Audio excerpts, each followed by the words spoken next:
All right, welcome back, everybody. We've got a nice long one today. Going to touch on about every sport that anybody gives a crap about in America. And then Peter, of course, here repping, excited about this week. How we doing today? Absolutely.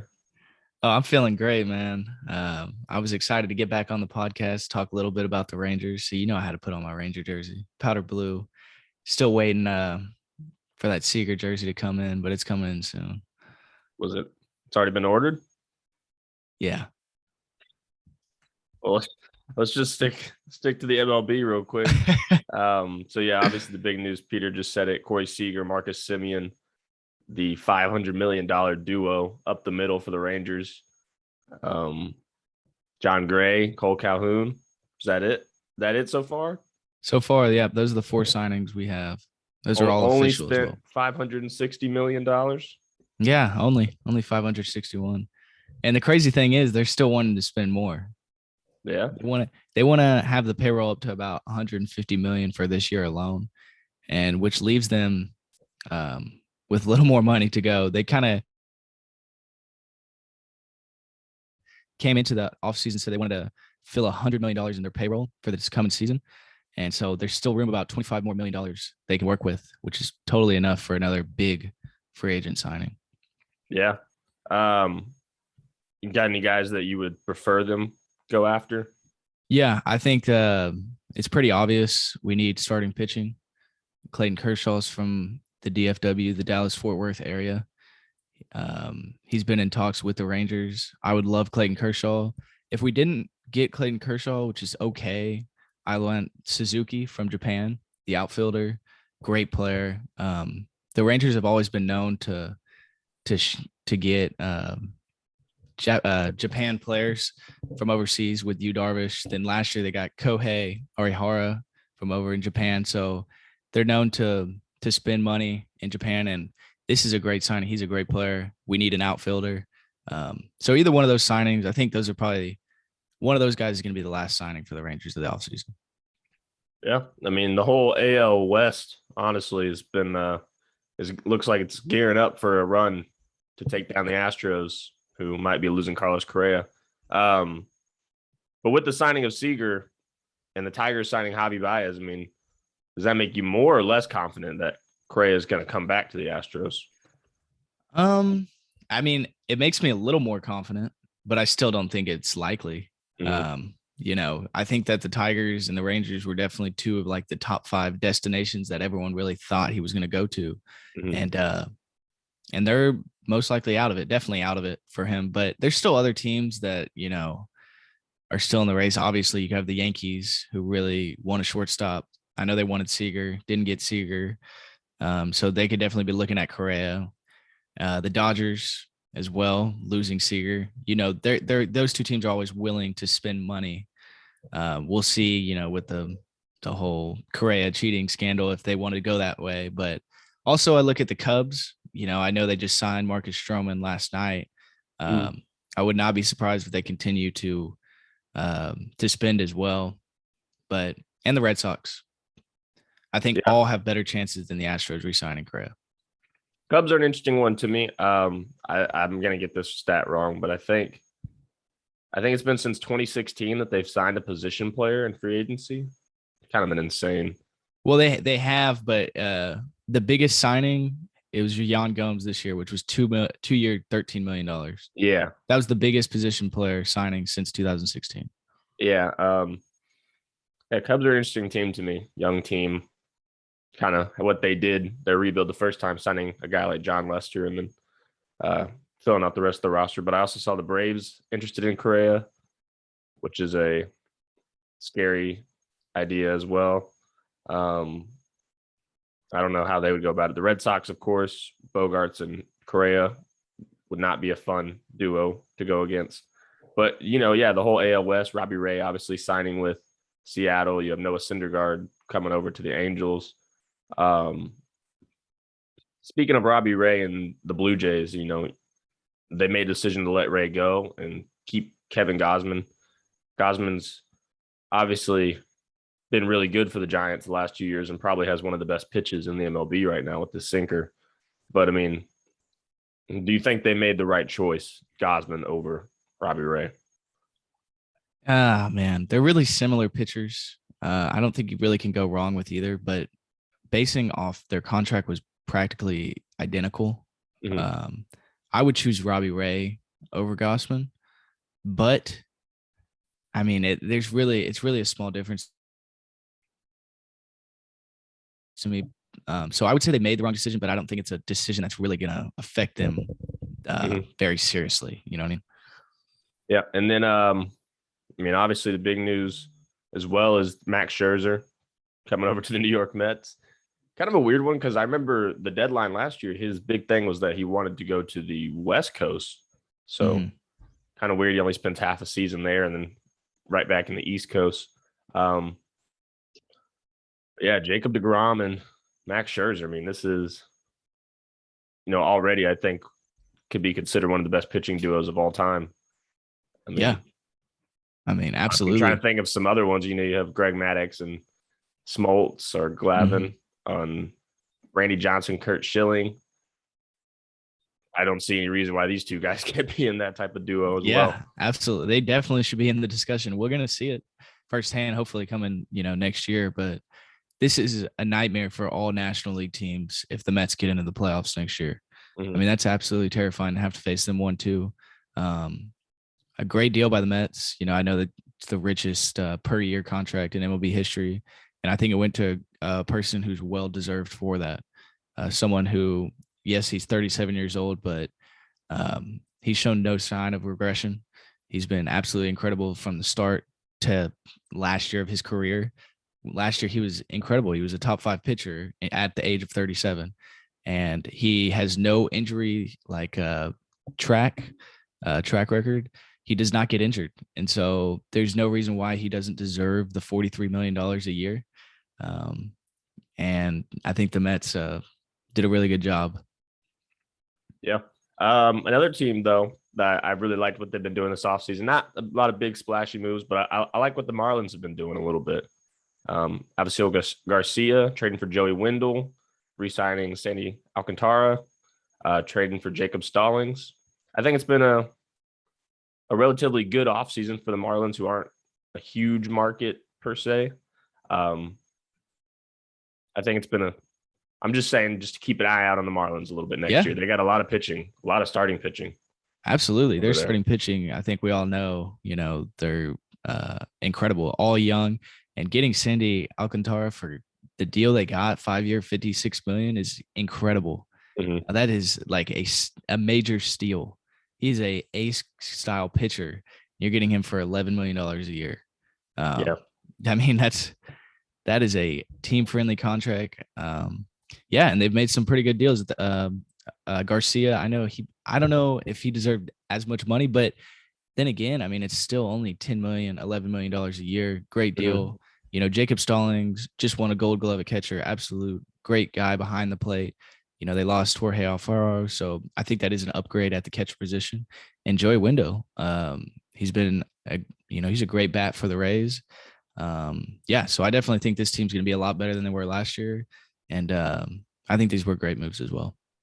Yeah. Unfortunately, I'm not going to get a lot more moves because of the lockout that began last night, Mm-hmm. I believe. Yeah.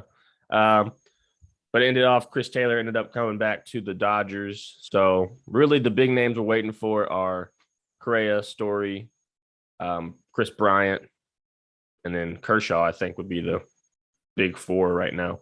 Mm-hmm. Um, Anthony Rizzo, Carlos yeah, Rodon, Rizzo. Freeman hasn't Freeman. technically agreed, but I understand that it'd take a lot for him to get out of Atlanta. Mm-hmm. So transitioning over to the NFL, give a little Week 13 preview where we think we're heading tonight. Your boys traveling down to New Orleans. Yeah. It's been rough a little bit. 3-4 last 4 games. Got the Saints who are need a win. Got Taysom Hill coming in tonight. Yeah. This is definitely a must win, in a tough place to play. But I do feel a little confident. I know that the Saints just announced that they're missing both tackles tonight Mhm. on the offensive line, which is definitely a big, big part, in the game of football, especially when you're playing a quarterback that's making his first start of the year. So I'm pretty confident. I think the defense should play pretty well tonight and easily cover the spread of -6. I like it.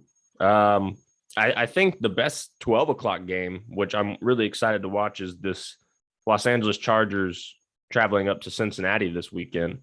Herbert versus Burrow. I think this is got potential to be a really good game. Yeah. And it's also a really important game for, wild card implications and playoff implications. Both of these teams have been pretty inconsistent this year. I'd say, sometimes they look like a playoff team and sometimes they look like they were last year, a team not ready, a team, not ready for the playoffs. But hey, they're both in position right now. Both quarterbacks are playing really well. So yeah, this is definitely an enticing matchup. Pretty excited to watch. Yeah, I think I'd have to lean the way of the Bengals just with their ability to run the ball, and obviously the Chargers, which is kind of the scheme of the defense, is just not to get the big plays beat on them because it takes more running plays to beat you than one big passing play. Mm-hmm. But yeah, definitely a big game right there. Another game I'm kind of keeping my eye on is this Washington Raiders game.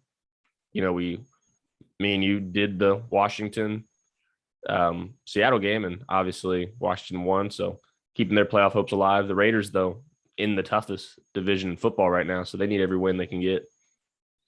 Yeah, I mean, another huge game. Two teams fighting for, the playoffs. Washington has looked really, really good the last few weeks.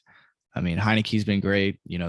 We saw last week how they could run the football, and the defense has been so much better. I mean, over the last 5 weeks, they've arguably been the best defense in the league.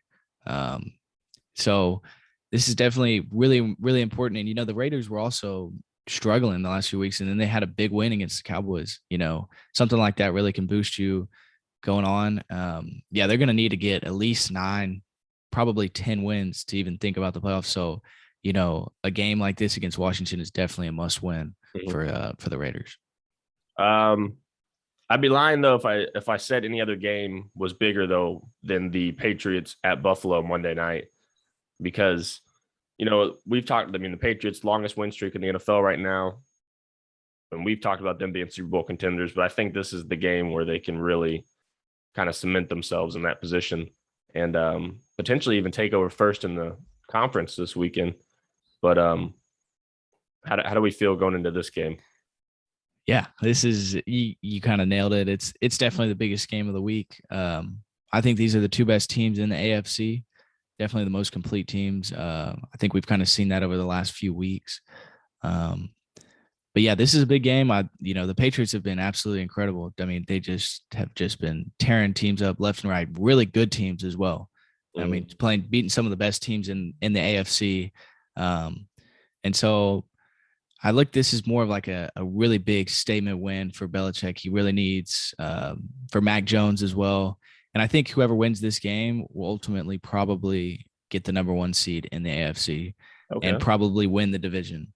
And so this game is really, really huge. And I lean a little more to the Patriots.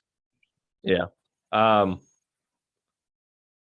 the Patriots defense has just been so unreal at forcing turnovers. And what I think is interesting about the Patriots is we often talk about them being a complete team, but they really are. I mean, if you go to Football Reference and you look at their statistics, they're number 1 in both starting drive on what yard line they start the drive on and what their opponents start on. I think their average drive starts on like the 33-yard line and their opponents start on like the 18-yard line. I mean, that's a 15-yard difference that they don't have to get or allow, which obviously special teams, it's a big deal. Yeah, absolutely. You can win and lose games just on the special teams. And starting field position is I always highlight. It's one of the most important things in football. Mm-hmm. And it's for some reason, the hardest thing to just go, 80 yards on a drive compared to, 50 yards, obviously. And so, that is definitely a great point.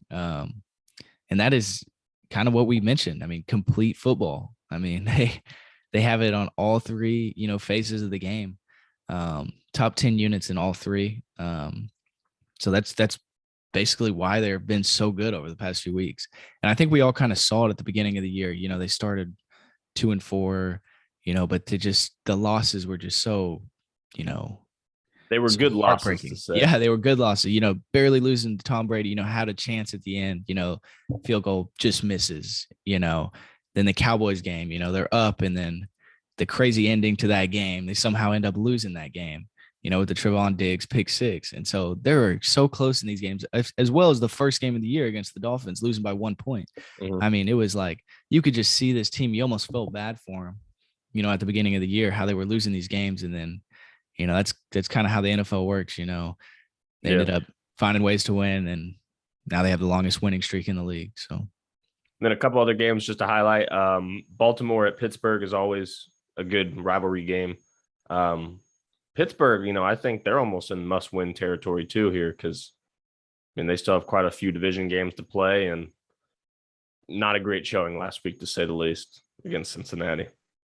Yeah, that was a very, very disappointing week last week. But this Steelers team, like this whole year, has just been really, really inconsistent as well. They started beating the Bills, then they look the next few weeks terrible, and then they start going on a win streak. Then they're somehow 5-3, and then since that point, they've really, really struggled. The tie against the Lions, and then these last two losses have just been really, really ugly. And so I do not have a lot of confidence in this team. I think we all can agree Big Ben is really holding his team back a little bit. But even the offensive line has just been atrocious too, which does not help. Their running game has been terrible, still bottom of the league like they were last year. And so this team doesn't really, this is a must win. They always play good against the Ravens. It's always a fun game, but I feel like this could be it if they can't win this game. Yeah, we talk about Big Ben, but on the other side, Lamar Jackson trying to bounce back from a 4-interception game on Sunday Night Football. I don't know how I want to word this question, but is Lamar ever going to be this above average passer, or is he always just going to be average with the best mobility we've seen out of the quarterback position? I think that what we've seen, this is probably, the best we're going to get out of Lamar Jackson. And it is really, really good. Don't get me wrong. He's one of the best QBs in the league. He's going to get paid like one of the best QBs in the league, as he should. But I think that we've seen enough to say that this is his ultimate peak right now, I'd say. And he is a good passer. I think we can agree that, people clown him for being a running back or whatever that is, but he is a good passer. But I think this is definitely the best we're going to get out of his passing performances. But he's still a great quarterback. He's going to be around for a while. But yeah, that's kind of my analysis on it. Yeah, I think he's one of the more interesting quarterbacks to watch how they age, because obviously they've dealt with a lot of running back injuries, but no way is it possible for him to continue 14 rushing attempts a game for the next 3-4 years, which he's awesome at avoiding big hits. It's an insane skill that he has, but yeah, he's that played in the league for this is his 4th or 5th year, and he really hasn't had any severe injury. Yeah, which is insane to speak about his durability there. Another big game is San Francisco at Seattle. We touched on Seattle, just been disappointing this year, but San Francisco, no Deebo Samuel. And these two teams always kind of play each other tough as well. Yeah. The 49ers have probably been the hottest team over the last few weeks, just destroying teams on the run, playing just good team football. And I can't really see it not happening again this week. Seahawks have arguably the worst defense in the NFL, terrible against the run. Shanahan's going to, have so much fun this weekend. We know his offensive, running scheme is the best in the NFL, and there's no debate on that. And definitely think we kind of saw last week how bad the Seahawks are on the outside runs. They do have the good nose tackles, but Shanahan's system, he loves going off tackle, and it should be a clinic, I should say, for the 49ers offense. And then one last division matchup. Another two teams always play each other pretty tough. Denver at Kansas City. We didn't get to see Kansas City last week. Feels like forever since I've seen them play, but Patrick Mahomes has historically not played his best games against Vic Fangio in this defense. So are we going to get the Mahomes of early in the year where a lot of interceptions, turnovers, or the Mahomes against the Raiders a couple weeks Yeah, I'm ago? pretty eager to see, because I think the Chiefs have they've been incredible the last few weeks. That defense has been awesome. I think the offense, of course, has been pretty good as well. I know they struggled against the Cowboys, but they'd been pretty good the last 2 weeks before that. And even the Broncos have sneakily been pretty good the last few weeks, So I kind of want to see, both teams are pretty hot right now. We'll kind of see which team gets the edge in this game, but I can't really go against Patrick Mahomes, especially with how their defense is playing right now against a pretty subpar offense with Denver. Yep. There's really not any other big games. It's really Tampa Bay at Atlanta. Kyler Murray might come back against Chicago, Minnesota and Detroit. The Dolphins one could be interesting because if the Dolphins win again, 5 straight for the Dolphins, that could be an interesting one. They've got the Giants this week. Yep. This is the weekly game where T.Y. Hilton goes off against the Texans. It's happening. Yeah, I think he has that one, I'm sure. He has like 10 catches or something on the year. So he's going to at least match that in this game alone. Yeah. Let's get into college football. Obviously, we have conference championship week, and it's been a hectic week with the coaching carousel as well. So the playoff committee last night, we had Georgia 1, Michigan 2, Bama 3, Cincinnati 4, Oklahoma State, and Notre Dame. So, really a lot of it comes down to Georgia versus Bama. This is obviously worst case scenario, I think, for everybody is Bama wins this game. Both of those teams get it. Mm-hmm. Then I'm not sure where they go with this, because if Oklahoma State wins, then it becomes, and this is assuming Cincinnati wins, which we won't because they're going to have a tough game. But at that point, I don't know what's going to happen. Do they go with Oklahoma State? Do they go with Cincinnati? Which way do you lean on that? Yeah. So first off, I'm just glad that Oklahoma State got put ahead of Notre Dame. I think that's really, really crucial. And the playoff rankings that they got put ahead of them. And so, yes, if Alabama ended up winning, which is definitely a possibility, I would never, count them out no matter who they're playing. That would be really, really tough. But I would assume that it would just be the same 4 teams. I think if that wouldn't be very, that wouldn't make any sense to me. If they put Cincinnati at 4, they win, and everyone else wins in the top 4 except for Georgia. But they've looked the most dominant all year. They're only going to have 1 loss compared to a 1-loss Oklahoma State team. I think we can agree that Georgia probably wins that, head-to-head. So I would assume it would stay the same. At least I'd hope it would. I would also imagine, I don't know how they would do this, but I would also imagine that they wouldn't want, say Bama does win. One of those teams has got to go up. One of those teams got to go down. Yep. I would assume they don't want them to play again in the first round of the playoff. Nope. So would Georgia stay 1? Would Bama go up to 1? What do you think about that one? That's pretty hard. I would put Bama at 1. I think they would have to do that. Mm-hmm. It would probably be Bama 1 and then Georgia 3. I feel like they just flip flop. I think they would do that because we've kind of seen that with with Ohio State and Michigan. They ended up just flipping, when when Michigan beat them. So I would hope, they would do that along with, we don't want to see the same game 2 weeks in a row or same team play 2 times in a row. And I think it would probably go Bama 1, and then I think the committee would value an Alabama win over Georgia more than the Michigan win over Ohio State. So that's why I think they'd put them 1. You spoke about Oklahoma State over Notre Dame. And the playoff committee came out and said it's because, a large reason is because their head coach isn't there anymore. And man, what a crazy story that is. That a team with the chance to make the playoff here, a very viable chance. I mean, you Yeah, get if two it, losses out of these teams, they're going to be in.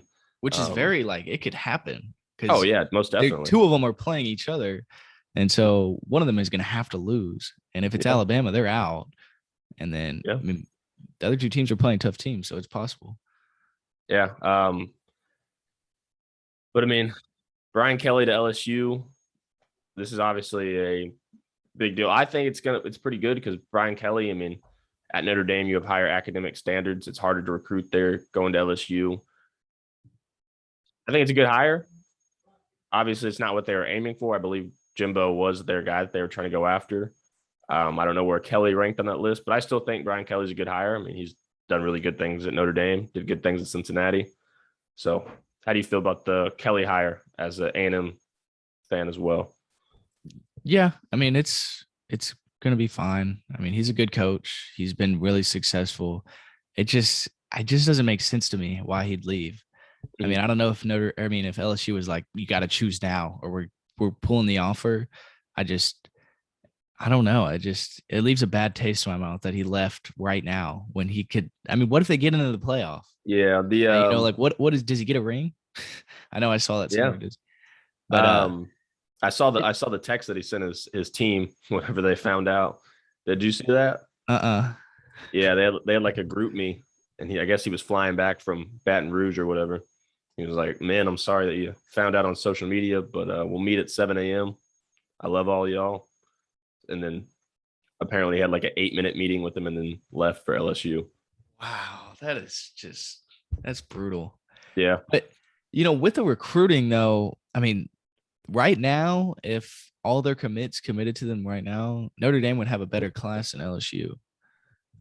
So but I understand the LSU job. I would much rather coach at LSU than Notre Dame. yeah, Yeah, I think that we can agree on that, but I don't know. I didn't like when he left.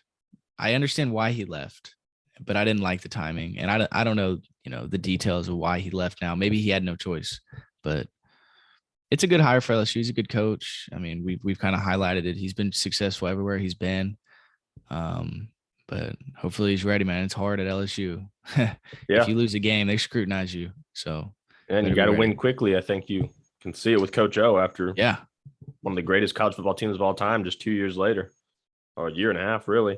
Yep. Um, but the big one really is Lincoln Riley to USC.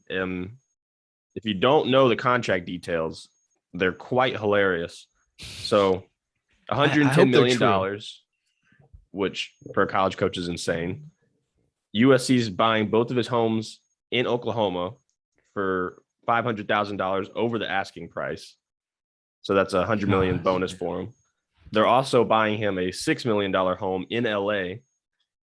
And then to top it off, he has unlimited use of the private jet 24/7. Absolutely hilarious contract.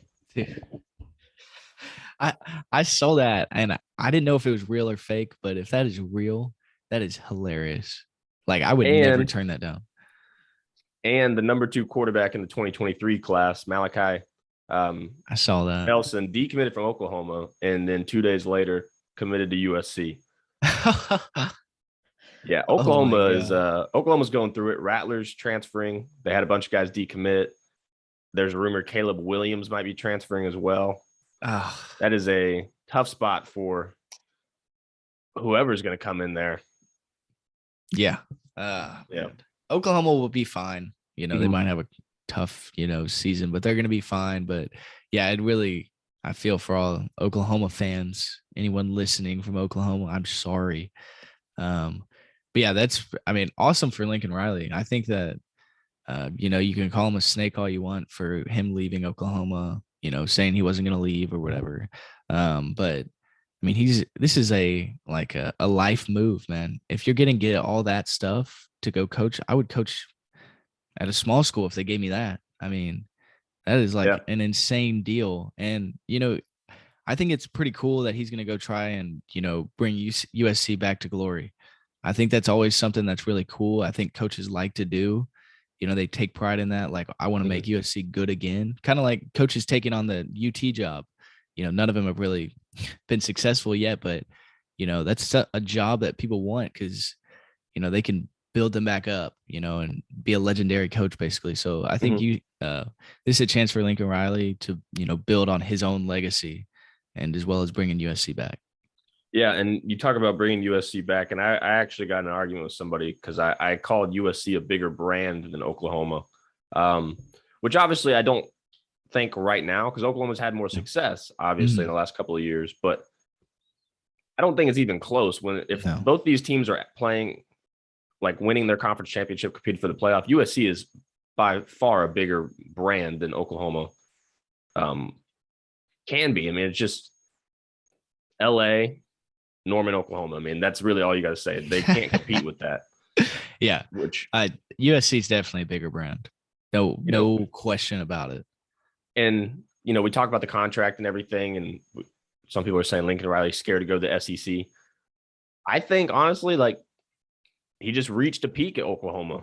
I mean, those are 5 of the best years that they've had in school history, which is a prestigious school, but he couldn't do any better. The defense could never match up to the other teams in the playoff. And I mean, 3 Heisman quarterbacks, I think he just reached a peak. And every time you have golden years at a school, you're bound to fall back down.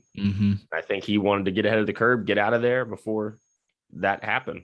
Yeah, you're totally right. I thought the same thing. It's like he tried so hard there, and he got so close, and he did everything he could. It just, I mean, he could not get that one win, and I don't think it's on him necessarily. You can't look at a guy who goes 11-1 every year, 12-1 every year, but doesn't win a national championship and call him a bad coach. I mean, he's an incredible coach. He doesn't lose.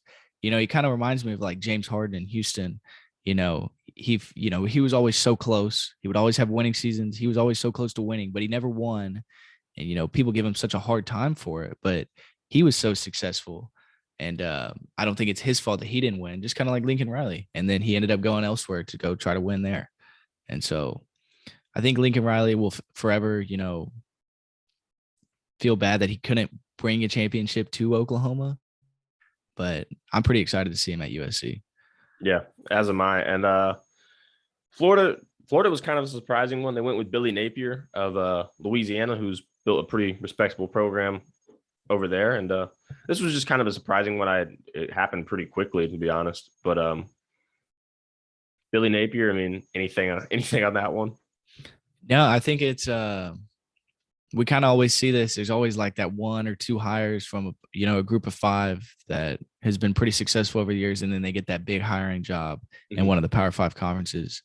And so I'm pretty excited for him. I thought it was quick as well. I think that Florida over the past hasn't really done this, go for a coach that's in a group of 5 kind of thing like this. They've usually gone for the bigger coaches. So it is a little surprising, but I don't know much about the coach. So we'll see. I'm sure he'll do a good job. And then the last one that I wrote down that I actually am a pretty big fan of, Sonny Dykes going over to TCU here. I'm actually kind of a fan of this one. TCU has historically had really good success when they went with this air raid type offense. Sonny Dykes, a run and shoot type of guy, but had put up great years at SMU, has turned down big offers in the past, but this one he really liked, going to TCU. I know their running back, Zach Evans, is transferring, though, so unfortunate for that. I also saw that. Yeah, this is a good hire. I think you hit it.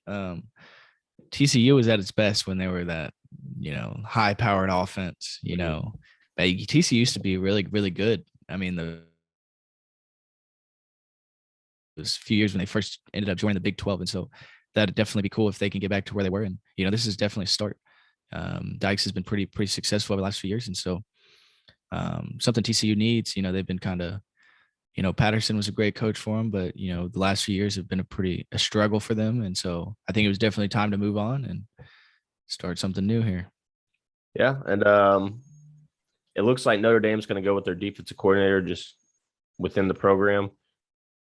There's one other, and Oklahoma obviously needs to find their coach, but other than that, I don't think there's been too many big coaching jobs. I'm probably missing one, but I'm sure some more coaches. Yeah, I'm sure some more coaches will get fired and Yeah. after the season. So Yeah. we'll have some more to And talk about. and then, we talked about James Harden, so let's just get into the NBA since we haven't talked about that in a little bit. A couple of surprises and disappointments to start the year. Do you want to go first? You want me to go first here on the surprises? Go for it. Okay. Go ahead. I'm gonna go with the Bulls, just in general, the Bulls. Um, Obviously I knew coming into the year, Vucevic, DeRozan, Levine, Caruso, Lonzo Ball. I knew this was going to be a really good offense because they have a lot of guys that can score and put the ball in the basket. But I've really been impressed with the defense. Lonzo Ball has been worth every penny that they paid him so far, shooting over 40%, averaging 2 steals a game. And Caruso's been one of the most valuable bench players. And even DeMar DeRozan averaging 25 points a game. Um, this is a tough Bulls team. I don't love their bench, but this is a really talented team, especially in the playoffs, because they have a solid rotation of 7 or 8 guys. Yeah, absolutely. I think my biggest surprise is kind of, I don't know. Some wouldn't think it's a surprise, but it's the Warriors. I mean, being 18-3 and seeing how they've looked has really, really shocked me. I mean, this is a really similar roster to what it was last year. They weren't very good last year. Obviously they're getting Clay back, but I'm talking about right now. I think a lot of people would have guessed they'd be at this record. Curry's been incredible, probably the MVP front runner, I'd say. And like kind of like how you mentioned, I think a couple of weeks ago, he's just made everyone's like have career years this year. I mean, Jordan Poole's been absolutely incredible this year. I mean, we've always kind of seen the potential in him, but he's really bursted onto the scene this year. And so they're going to be my biggest surprise. Yeah, I mean, and it's not just like a fluke thing going on. I mean, I think they're first in defensive rating, third in offensive rating. Like this is Yeah. all the signs of a And they've beaten good teams. Like it wasn't like a cakewalk schedule or anything like that. So yeah, exactly. Um, Another surprise is just, I guess the fall of Kemba Walker. I mean, 20 games into the year, already out of the rotation wow. for Tom Thibodeau. I mean, I never was optimistic going into it, but it is insane to see how fast he's just kind of falling out. And really, it just doesn't feel like there's a lot of hope for small guards in the NBA after like this kind of generation as we keep moving, keep moving on. So yeah, that would be my next surprise would be Kemba Walker. Yeah. So I'll go with the disappointment. I'm gonna say Anthony Davis. Yeah, Kind of like I had him there too. yeah, Anthony Davis, along with just the whole Lakers team. I didn't want to go so broad and just say the Lakers because we all know they've been disappointing. But yeah, Anthony Davis is really really struggled this year. I think we all kind of agreed that he was a top 10 player. But this year he's been struggling shooting the ball. I mean, I know that shooting from 3 is like 16% or something like that. Yeah, I have some stats for it. Yeah, go for it. Anthony Bring 'em Davis out. this season, 16.7% on threes, worst in NBA history by any player with 2+ attempts per game and 20+ games played. 38.3% on mid-range, worst in the NBA by any player with 100+ attempts. And then 33.1 on jump shots, worst in the NBA by any player with 150 attempts. Wow. I mean, that is like I cannot understand that. And it especially doesn't make sense to me because, bringing in Westbrook and also having LeBron on your team, I thought Anthony Davis would benefit the most from this. We know that Westbrook and LeBron are real ball dominant players, but they like to pass out to they like their big men. It seems like every team that Westbrook's played with, the big man has been pretty good. He loves to feed them, and Anthony Davis has really struggled. So I'm not really sure, what the exact issue is there, but he's definitely been super, super disappointing. More disappointing than Russell Westbrook or LeBron has been this year by far. Yeah. And obviously Westbrook gets a lot of flack, but I actually think, he's been better than I thought he would be fitting alongside. And obviously LeBron hasn't been able to play a ton, but even when he's been there, I think you see that it's kind of been Anthony Davis, not being able to stretch the floor like they usually rely on in a LeBron big three scenario. My disappointment, I'm going to go with De'Aaron Fox with the Kings. 20 points, 5.5 assists, 3.5 rebounds. I mean, those sound like fine numbers, but shooting 46 effective field goal percentage, worst of his career. And, maybe it's the ball, maybe it's, I don't know. I don't know what it could be, but De'Aaron Fox has really just been bad in this Kings team. I don't know why they didn't fire Luke Walton before the season. Yeah. Now you're just kind of wasting a season. Seems like they do that every year. Waste a bunch of seasons. Yeah. I do want to shout out though Grayson Allen. I think he's been a pleasant surprise for the Bucks. 43% from three, basically got him for nothing. Yeah. He's been a good move for them. A big surprise for me, I know he just got hurt a couple days ago or a week ago, but it was Ja Morant. I think that his numbers were still pretty similar, but man, his impact is just, I mean, we kind of saw it a little more this year. Ja Morant's always been really good. I've loved Ja Morant. But this year you could just tell his game was elevated. And I was kind of waiting on that. I thought we would see it a little more last year. And we really didn't see it. It was almost like he was better his rookie year than he was last year. And so this was really good that we saw this jump, and hopefully he's okay and comes back pretty soon from his injury.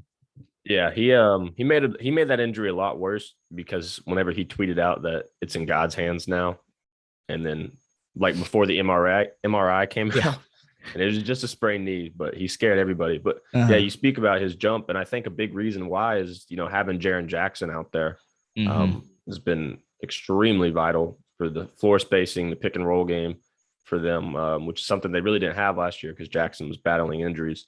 But yeah, I mean, Ja Morant is, I think, statistically been the best guard finishing in the paint.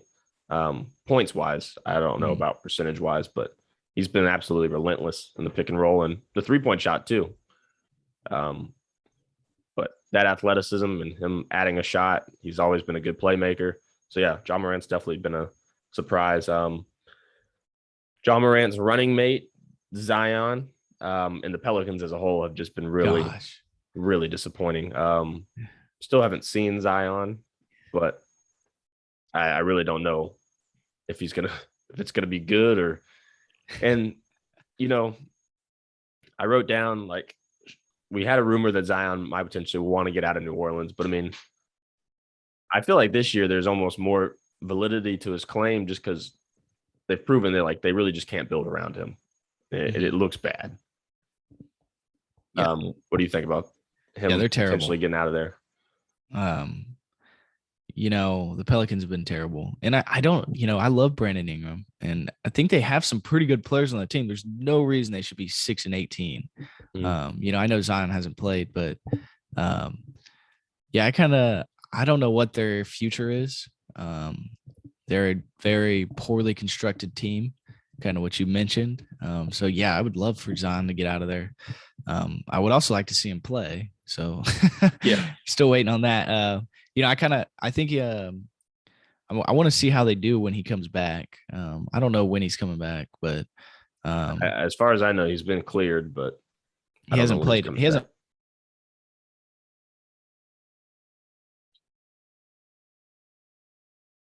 Uh-oh.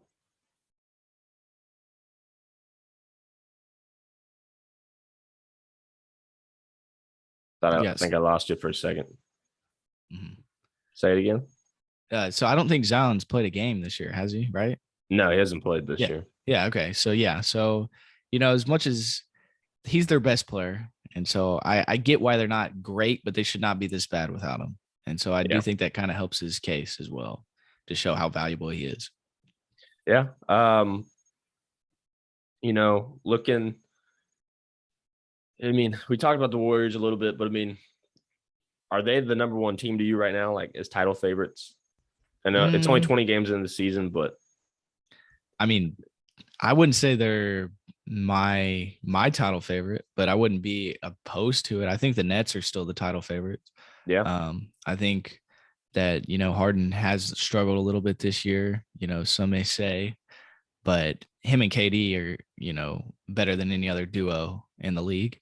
Mhm. And I do think they are better than they were last year. Well, without Kyrie, but I would say the Warriors are definitely a top 3 contender. I'd say, even the Suns have been pretty good this year. I'm still with, I don't know if I can put them in there yet, but I would say Nets are my favorite, then Warriors too. Yeah. I still like the Bucks. They're 10-0 when their big three plays. Grayson Allen, we mentioned, has been good. DiVincenzo, Brooke Lopez still getting healthy. They started off kind of bad, but Bucks have started to pick it up. Giannis last night, a 40 bomb, game-winning layup. And the Warriors are just weird because they're 18-3. They have Klay Thompson coming back. Which you assume would make them title favorites to me, but I just have a weird feeling about them that I don't, which is weird. I don't like it. It's kind of similar to how I feel about the Cardinals in the NFL. Like, yes, I know they have the best record, but I can't feel super confident putting them number one, if that makes sense. No, I know what you mean. And then the East has been kind of wild itself. I mean, you look at it, you got Washington in second seed right now, just kind of keep chugging along. You've got Philadelphia all the way at the bottom, and obviously they've had Joel Embiid out for a while, but the East is going to be really interesting to see who can pull out those top 8 seeds. Yeah, absolutely. I think there's a lot of teams, at least in the East, their teams are really even, I guess you could say. The whole East, like I could see a lot of teams getting the 3 seed or the 8 seed, and I wouldn't think that's weird. You know what I mean? I think the Bucks and the Nets are the 2 best in the conference. I think that as we go through the 82 game season, you'll kind of see them break away from the rest. But you got like you kind of mentioned, like the Wizards, the Bulls. I don't know how long they're going to stay at the top of the standings. Over teams like the Heat. Such a veteran team who's going to be pretty well and a full season. And like you mentioned, the 76ers as well. I know they're pretty low in the standings. I can't really imagine them being, out of the playoffs, even with, out Ben Simmons. So I think time will tell, but there's definitely a lot of even teams that have a shot of being the 3 seed or the 8 seed. Yeah. And I look over at the West again to keep flip-flopping. I look at a team like Minnesota down there. I mean, if they don't make it this year in the playoffs, I think, obviously Karl-Anthony Towns really hasn't complained much about this situation, but I think at some point he's going to have to take it into his own hands and potentially request to get out of there, which is just the NBA we live in now. Like stars aren't quiet anymore. They're very vocal about how they feel. And he's one of the best offensive centers in the league. So, and he's been pretty solid on defense this year as well. Yeah, Karl-Anthony Towns, I'm a big Cat fan. I absolutely love Cat. I'm almost tempted to put him like number 2 above Joel Embiid. I love him that much at the center position. But yeah, the Timberwolves, I don't know. I really don't know how to assess that team. Sometimes they look so good, and then sometimes they look like, the normal Timberwolves that we always are accustomed to seeing. I know they started pretty bad, or they started good, then they played terrible, and now they're starting to play better. Yeah. Russell's been a lot better.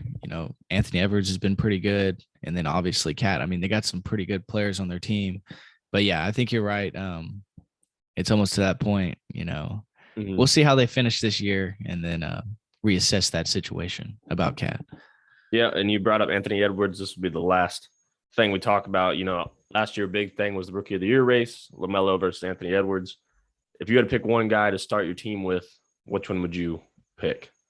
LaMelo. I'm more of a LaMelo guy. I think those kind of players that can really do it all, are my kind of guys. I'm not too big on like you got to score 30 points for you to be a superstar kind of guy. Yeah. I look at, LaMelo, who does really everything good on the offensive side of the ball. Yeah. 28 and a half, really. Yeah. I mean that, and don't get me wrong, Anthony Edwards is great. He's still sometimes so inefficient for my liking. But he has gotten a lot better. I mean, I know, when he first started last year, it was pretty rough, but he's continued to get better. But This is a pretty easy decision for me. I'd go LaMelo. Yeah, I would say the same thing. I think the passing ability, alongside with the scoring ability. I mean, nearly 40% from three, which was, kind of his big concern coming into the NBA was, how does that shot hold up? No, an unorthodox shot, but 40% doesn't lie. And Mm-hmm. then already one of the best facilitators in the league. And, like you said, really does everything, averaging 2 steals a game, nearly 8 rebounds a game. Um, Yeah, we and talked about with Scotty Barnes. I think like this guy is like the future of the NBA, how the NBA is transitioning. Like you have to be 6'7", and you have to be able to pass, shoot, mm-hmm. rebound, and defend. Yeah, absolutely. And just another thing about LaMelo is I can just see him being like a number one option on a championship team. Mm-hmm. He plays like a lot like LeBron, kind of almost. Mm-hmm. He knows how to command an offense. He can dribble the ball down the court. He can be really, really effective. Just even if he's not getting the assist on the play, you can just tell his impact on, a certain possession. That's just so important. Which I think is really impressive for him, kind of becoming that guy on that team, because it's Charlotte's a young team, but they aren't like the typical. It's not like Shea Gilgeous-Alexander in Oklahoma. Yeah. Mm-hmm. You have Terry Rozier, you have Gordon Hayward, you have Miles Bridges, guys that have been in the league for a while, and that he's able to gain this respect and usage already is impressive to me. Mm-hmm. Looking else in the NBA, I mean, I don't know. It seems like the top 3 in the West are going to kind of stay the same with this Phoenix, Golden State, and Utah, and then the rest is kind of just a toss up to me. I have no idea. I mean, Dallas has looked.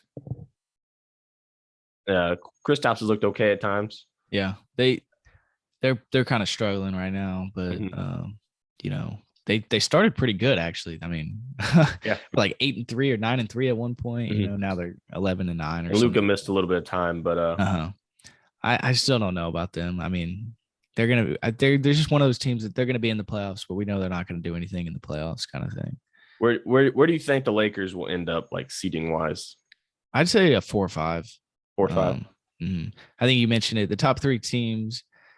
I think they're going to stay the same. We saw it last year. The Suns and the Jazz. They're really complete teams, and they're going to win in the regular season. Mm-hmm. Those two, I think, will possibly end up as the top 2. And the Warriors. I mean, they're 18-3, and I know we just talked about them a lot.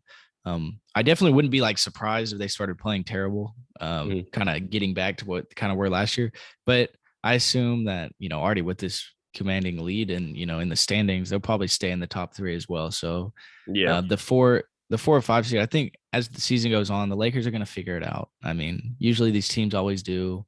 Mm-hmm. Even the teams Russell Westbrook's on, he always is a playoff team. He hasn't missed the playoffs, ever, feels like. And so, obviously LeBron, they'll be fine.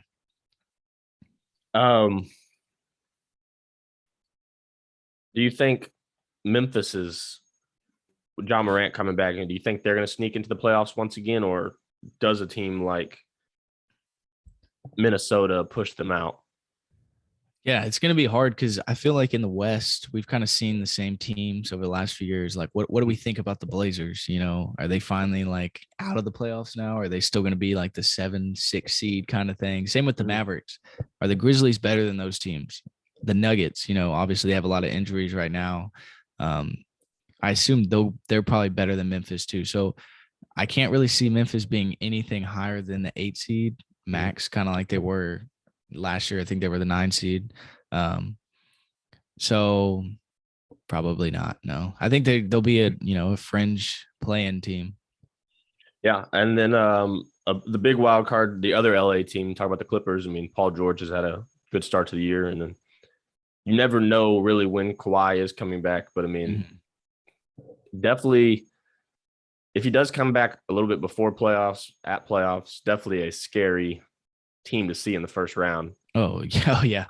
Especially if you're Utah or Phoenix team. Oh gosh, they'd be like, oh no. Utah would be like, we're done. But yeah, if they're like a 7 seed, that's always like the worst when you get such a high seed, almost like how the Suns had to play the Lakers last year. Mhm. I know they ended up winning, but you're almost like, oh my gosh, you really have to play this kind of team the first round after playing so good in the year. But yeah, definitely a tough. They'll probably be better than I think with Kawhi, they're probably arguably better than the Jazz and maybe even the Suns. I don't know. Yeah. Already a quarter of the way through the season. It looks like I guess the Rockets have won 4 in a row, so it looks like the Magic would have the first overall pick. I think I know what guy do you think would go number 1 right now in college basketball? We'll end it on that. I would still pick Chet. I think he still goes number 1. It's almost like I know he didn't play good against Duke. It's not even that he played bad; just Paulo outperformed him. But when you're in a draft, man, you are drafting, especially in the NBA, for potential, and there's nothing. Chet really can do it all, and so can Paulo. No disrespect to him, but I think Chet offers a little more, I guess, upside. Mm-hmm. And so I would go Chet. Yeah, I mean, I think you can't. It's hard to pass up 7'1" that can handle the ball, shoot a little bit, and defend the rim. Yeah, I mean, even in that, the Duke game, he was you could definitely tell he was a rim presence there when they were trying to go into the paint. He was there. He not even just on the offensive side, but the defense as well. It's even scarier with him around the rim. Yeah, it'll be interesting to see whenever he does put on some mass a little bit, and he's really able to defend the post. Yeah, you could tell he was getting bullied, especially by Mark Williams on Duke in the paint. I keep bringing up that game, but you could see the lack of size. But either way, if he's still that skinny, he's still going to be a pretty good player. I mean, and we know he's going to get bigger, a little bigger at least, and be able to withstand his ground. Yeah, so I think we both would say Chet just off potential, and we can't just judge him off one game. Oh yeah. He's going to get better by the end of this year. We're talking about it now. We could have a totally different opinion in a couple months when we see them play a lot more games. Yeah, and I think it's different. His situation's different than Paulo's is at Duke. Yeah. Paulo knows he's the star at Duke, where Chet is fitting into a system more at Gonzaga, and they have arguably the best player in college basketball right now. Yep.